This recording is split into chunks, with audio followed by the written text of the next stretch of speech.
Acapulco, Mexico. This is Anarchast.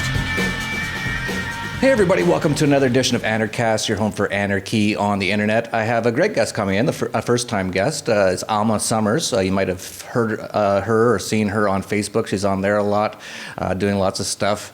She's also got I think it's the Dash bus, sort of like a Bitcoin bus sort of a thing going on. All kinds of interesting stuff, but even more interesting, she's planning what she calls a freedom fleet coming down to Anarchapulco at the end of February. They're going to have come down on a sailboat, and they're also going to have what they call a ground fleet, which might be leaving from Arizona or maybe Texas, somewhere around that area, maybe even San Diego, which is where the sailboat will be leaving from. And they're open to people joining them, especially on the ground fleet. Or if you have a sailboat and you want to sail down with them as well in a fleet, you can do that. It's kind of interesting because in the last couple of years, we've had so many people show up, so many different interesting ways. I think one person hitchhiked here. I think it was David Robeson, who we had on Anarchast before, who drove a truck down, and it actually burst into flames right as he arrived, right outside the hotel, and he hasn't left at Acapulco since. Sort of like a sign or an omen sort of thing. So lots of interesting people doing interesting things coming down to Acapulco. So Alma, it's great to have you on. Before we get started, though, I got to check your street cred. How did you become an anarchist?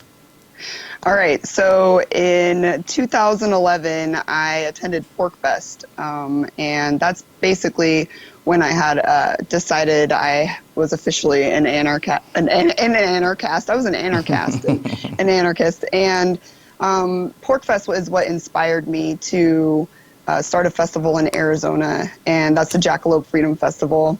And last year was the 5th year, so it was a lot of things leading up to that too. I started with Ron Paul, and then was introduced to Freedom's Phoenix, and I met all of the activists that were hanging out down at the workshop back in 2007 and then 11. So for me, it was just like one thing after another, and I realized that the only way we were going to change things was by doing things ourselves. Yeah, that's a big thing that I talk about here on Anarchast, especially lately, is about if you want to change the world, you kind of have to change yourself first. And you've really been doing that. You've been doing the Jackalope Freedom Festival for a number of years. You're doing the Dash bus thing. You're going to a lot of, I've seen you all over the place on the Dash bus. Why don't you tell us a little bit about that? So I wrote a proposal to the Dash network to sponsor Jackalope. So they got a banner on the stage, and they got a bunch of advertisement and some speeches and a crypto panel, and there's all these videos on YouTube that you can see from that. And musicians played, speakers spoke. It was just really cool and a neat addition to Jackalope this year. I had never done anything like that before. I've just been kind of like a small-time agorist. At the same time I started Jackalope, I started Agorist Marketplace, which is a website where it's free to connect with other agorists that accept alternative currencies. But I was really excited about all of the different cryptocurrencies, and Dash being one of them. And so in the proposal, it also included getting the Dashmobile branded. So I painted it, and it used to be called Not Yet, and now it's the Dashmobile. I don't know, how Dash is going to be involved with, if at all, with Freedom Fleet, but it would definitely be up to me to write some kind of proposal to them. And are you living on the Dash RV? Yeah, we live in the Dashmobile in Chino Valley, Arizona right now, but we are going to be getting on the road in the next week to head down to the valley for probably about another week. We're waiting for Michael and Mel to meet back up with us. They visited family in Texas one last time before we go to California. Which will be in the next couple of weeks. So that's cool. How have you enjoyed living on an RV? I love it. We've traveled all over the country this year. We've gone to Texas 3 times. We went to Alabama, and it's just been really great for our family. When Nia was 6 months old, we decided that we didn't want to live the apartment life anymore and just keep having this overhead. And so we decided to go on the road, basically. And we didn't even have the Winnebago at the time. We stayed in a friend's trailer up in Concho, Arizona, where I also own some land that is free to occupy at any time. Just throwing that out there. If you want to go and build a little mud dome or something for yourself and just hang out, it's open. There's 2 acres. And anyway, sorry, I get sidetracked sometimes. But we then met some of the neighbors up in Concho where we were staying, and they had a Winnebago for sale. So we ended up doing a work trade with another friend of ours in the Liberty Movement to do an off-grid solar installation for him. In exchange, he paid for the Winnebago. So we were able to fix up the Winnebago, go down to southern Arizona where he lives, do the off-grid solar installation, and that was our first agorist job as a family together. Wow, that's great. And funny, your kid's name is Neo. Nathan Freeman, who runs the Anarchapulco conference, he has 2 kids, Axiom and Meta, and his wife Lisa is pregnant right now, and they've already come up with the name for their daughter, Ira Bell, but it sort of means I rebel. I rebel. Cool. So you guys are really living sort of the philosophy, really interesting, trying to populate the world with some new young freedom-minded people, which is great. With what you're doing with the Freedom Fleet is really interesting. You have a promo video for it. I'm going to play it right now.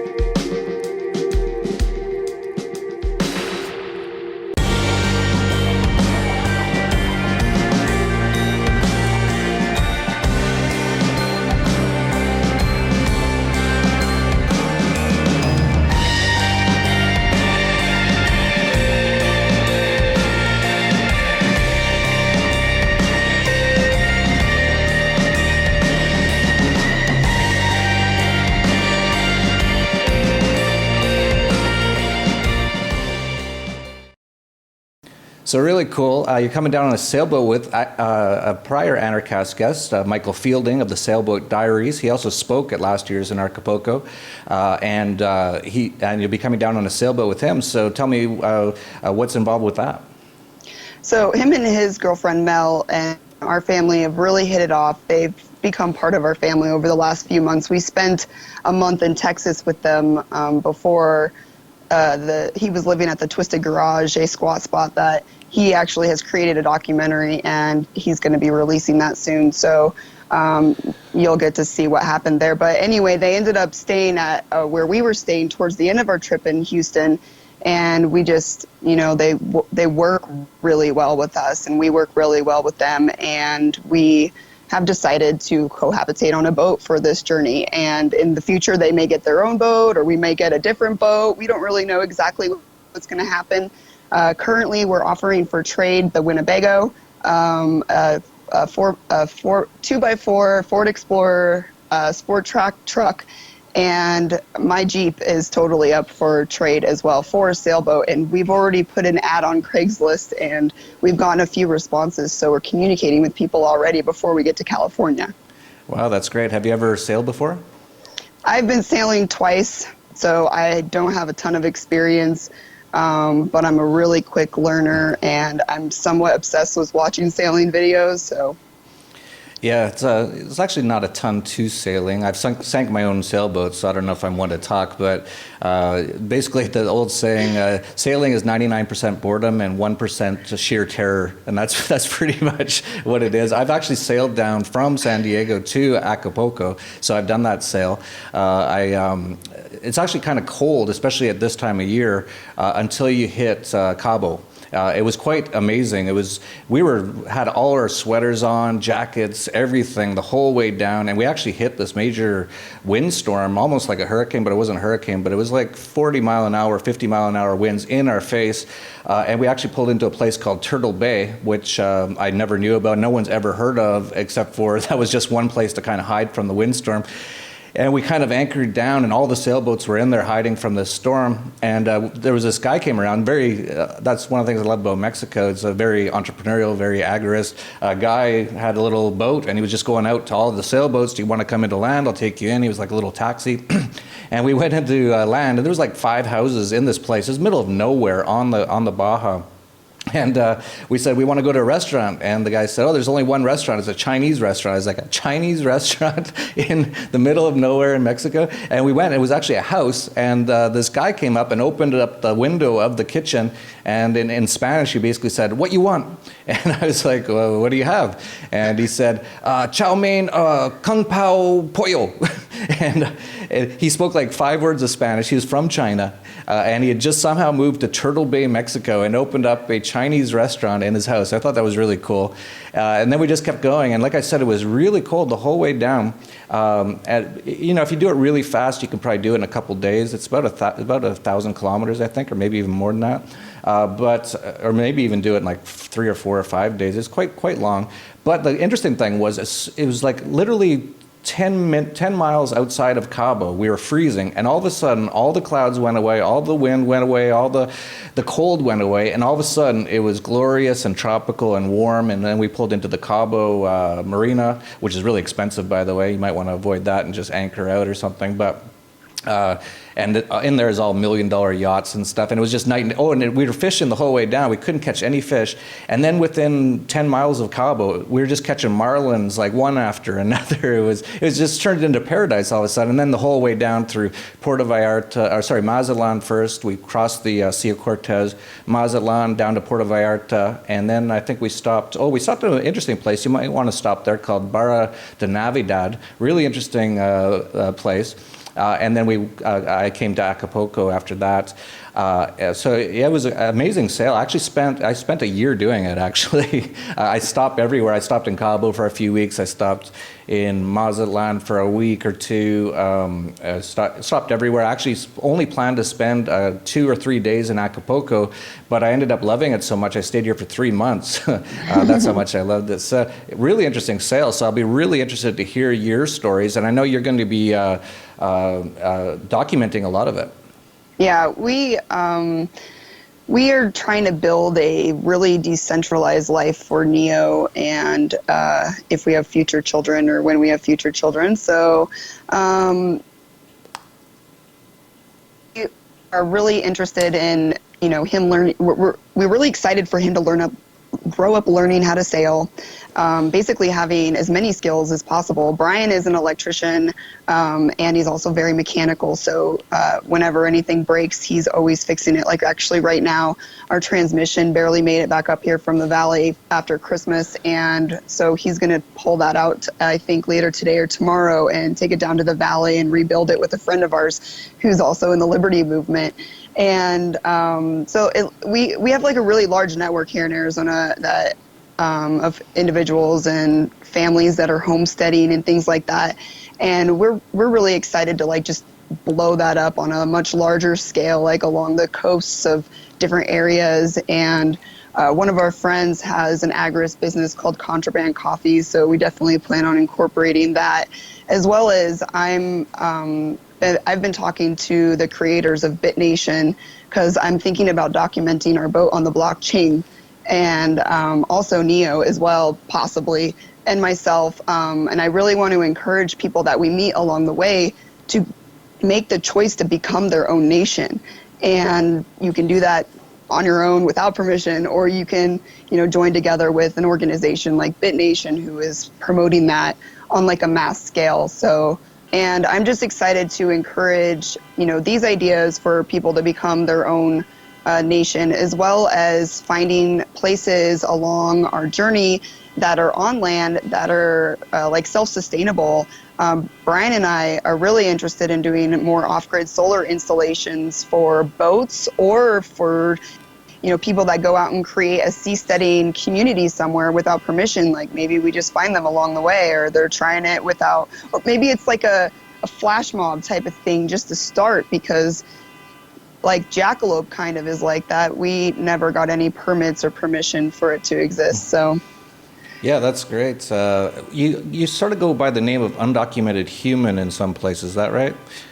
Yeah, we make YouTube videos on Undocumented Human, and we have a Patreon. And basically, I don't show Neo's face on any of these videos because I don't believe that at this point in time he can understand the impacts of social networks. So when and if he decides he is ready to put his face out there for all to see, then that will be, something that we discuss and make sure that, he's ready for, and he'll make that decision on his own. But for right now, we definitely don't really find it necessary. So, but we want to show people what he's doing and what type of life he's living, and so that they can experience that.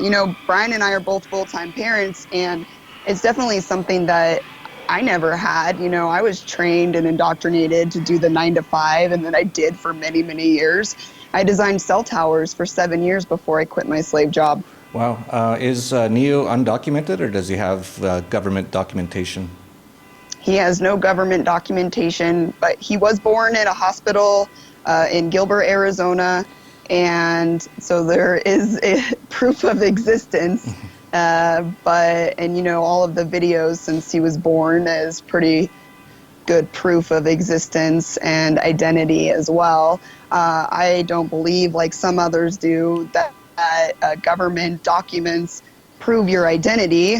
Your identity comes from within you and what type of person you decide to be, I think. So, and it was very fun, to see these people tell me that there is no law stating you have to get government documents for your child. Because if there were, you wouldn't be free. That would be the most and quickest enslavement in any country if a child was required to get government documents at birth.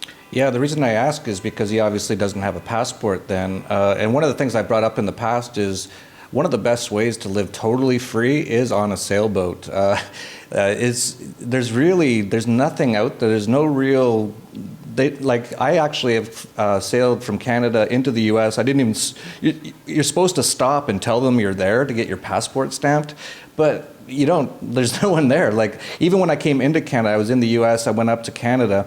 There's this dock you have to go to in Victoria, British Columbia, and it's got a red phone on it, and you're supposed to call and let them know you're there, and then this customs guy comes down and stamps your passports. But really, if you didn't, no one would ever know. So when you come down to Mexico, the law here is kind of stupid, actually. It's really stupid, is every time you stop in a port, you're supposed to go and check in and pay a fee. It's really stupid, but if you don't stay in the marinas, there's really no way they would ever know. And if you do stay in the marinas, they really don't check. And then as well, as far as passports and things like that, it's really, if you want to, you can go down and show them your passport, but really it's not totally necessary. Of course, you could run into a problem where you run into just like the wrong person at the wrong time and he wants to see your passport, which hardly ever happens. I've been in Acapulco for 7 years on and off, and no one has ever asked me once for my passport. I've barely even been stopped by anyone. I got stopped by cops once, and I just told them to get lost, and they left. That is, for a lot, I know a lot of people want to come to Anarchapulco and they don't have a passport. That is one way. Another way is also just to drive into Mexico or even walk into Mexico. They rarely have anyone there who even stops you or checks. A lot of people in the U.S. are like, "Oh, I need all these documents and stuff." Well, not really. Not in Mexico, the land of the more free, where they really just don't care that much. I traveled through Nogales a lot as a teenager and to go to the bars in Mexico. And we even took a big old, big, huge bus down there once. And, my friend rented it and then charged everybody $15 to take this ride from U of A to Nogales. And then we just walk across the border, and I never had any documents checked. I think the only thing that they might require is some kind of tourist visa or travel visa.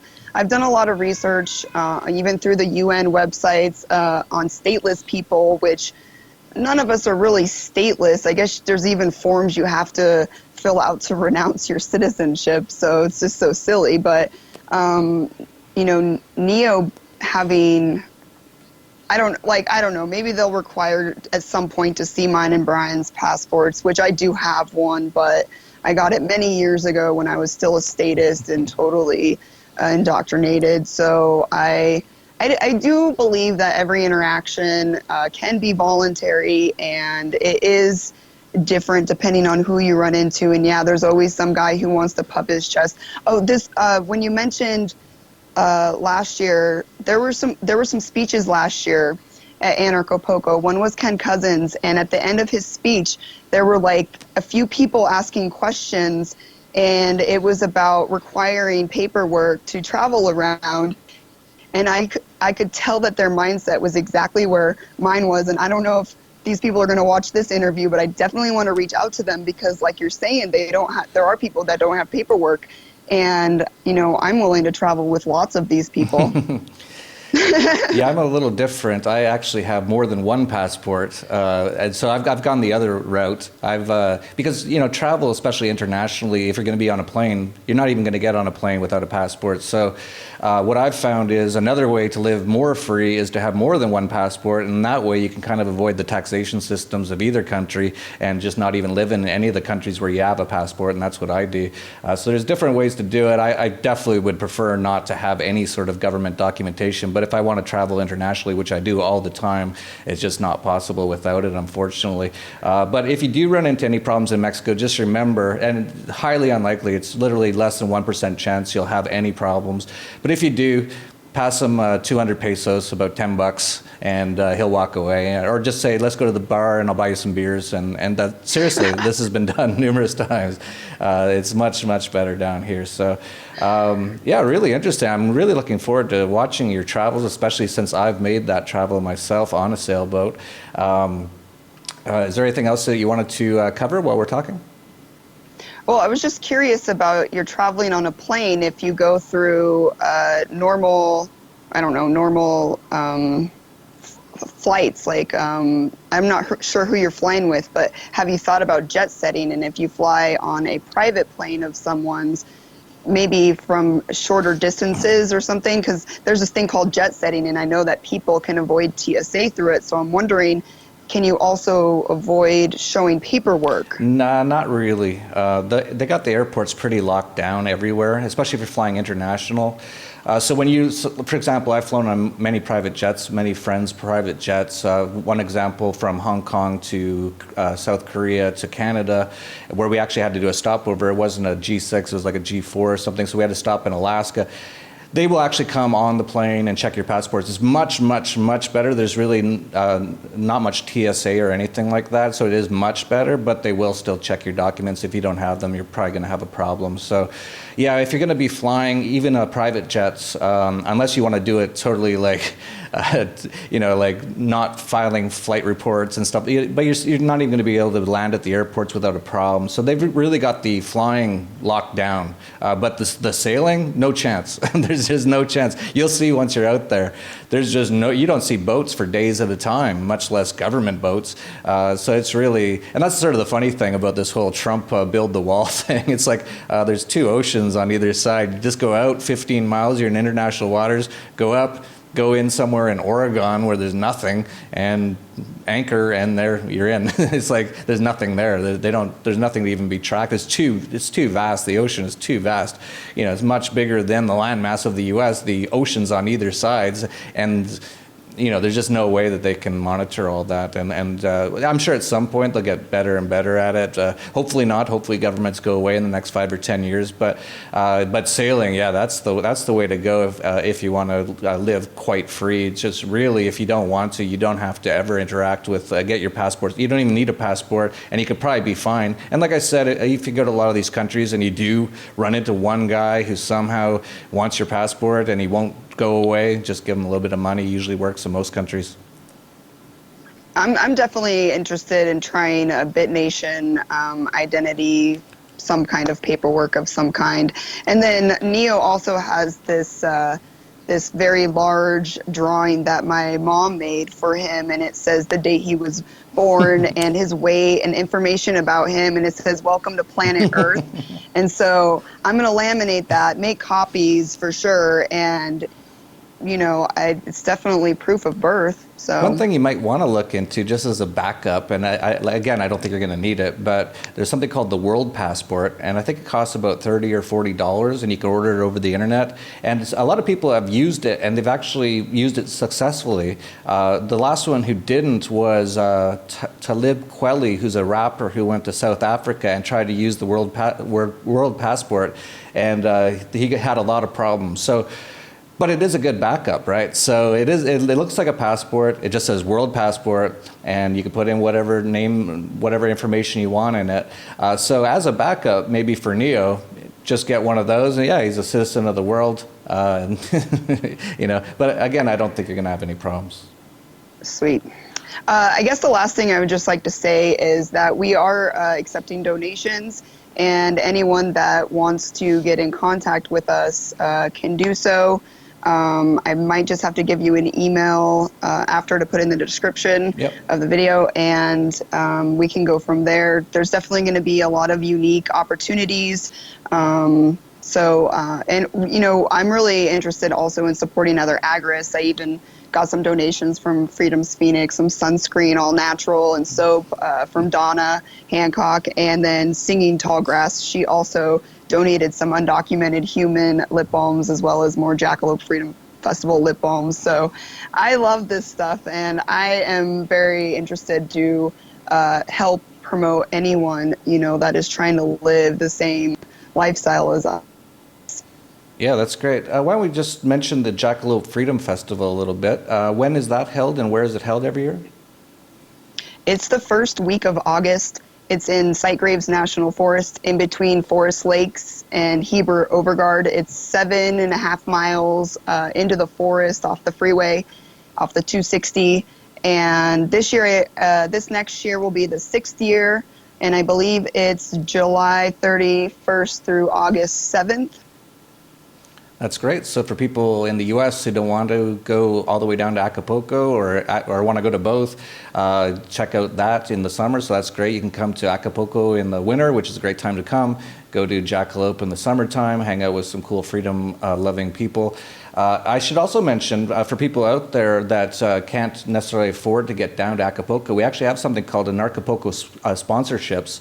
We'll put a link to it down below. I think it's on Facebook. I actually have very little to do with it, but Nathan Freeman and Jakob Markel and a few other people started it up. And Roger Veer of Bitcoin.com, the Bitcoin Jesus, he donated some money. So for, I think it's people under 25, if you want to, I don't even know what you have to do. I think you go to the site and you sort of explain your situation, and you could get your expenses paid and the registration at Anarchapulco paid through that. So if you're out there, you're younger, you don't have a lot of money, you don't want to hitchhike, you don't want to hop on a sailboat, you don't want to try to hitch a ride with some of the Freedom Fleet, and you still want to come, check that out. So lots of opportunities, lots of ways to get down here. It's going to be a blast. I'm looking forward to seeing you down here, Alma. Safe sailing. I think it's not too bad on that coast. At that time of year, there's no hurricanes or anything, so you guys should be fine. Cool. I'm excited. All right, so we'll see you down here. We'll have all the links to everything down below, including Jackalope. We'll have links to Undocumented Human. We'll have links to Alma, all the Freedom Fleet, all that kind of stuff. So make sure you follow all that kind of stuff and check it out. I'm going to be definitely following because I totally want to see how this goes because, as I mentioned, I've done that sail before, so it'll be kind of like reliving it for me. And if you like this video, please like, subscribe, share down below, and check out Anarchapulco. Of course, we'll have the links down to that down below. It's February 25th to 28th of 2017. It's going to be, no one's going to believe how awesome it is. You're not going to believe it, Alma. It's I'm going crazy on this one. We got the best hotel, best conference center. The stage looks like the Grammy Awards. We're going to have all the best audio visual. We're going to have numerous cameramen. We're going to try to make every speech like TED Talks, but way better because it's obviously about not what they talk about on TED Talks, which is mostly socialism and big government stuff. I think this Anarchapulco speeches hopefully will become sort of the TED Talks of freedom. And hopefully lots of you come down where there's going to be hundreds and hundreds and hundreds. I don't know how many, you never know until the last minute, but it could be up to 1,000 people from around the world. People are sailing in, people are driving down, people are hitchhiking, people are hopping on the back of trains maybe. So check it all out. And that's it for Anarchast, your home for anarchy on the internet. Peace, love, and anarchy.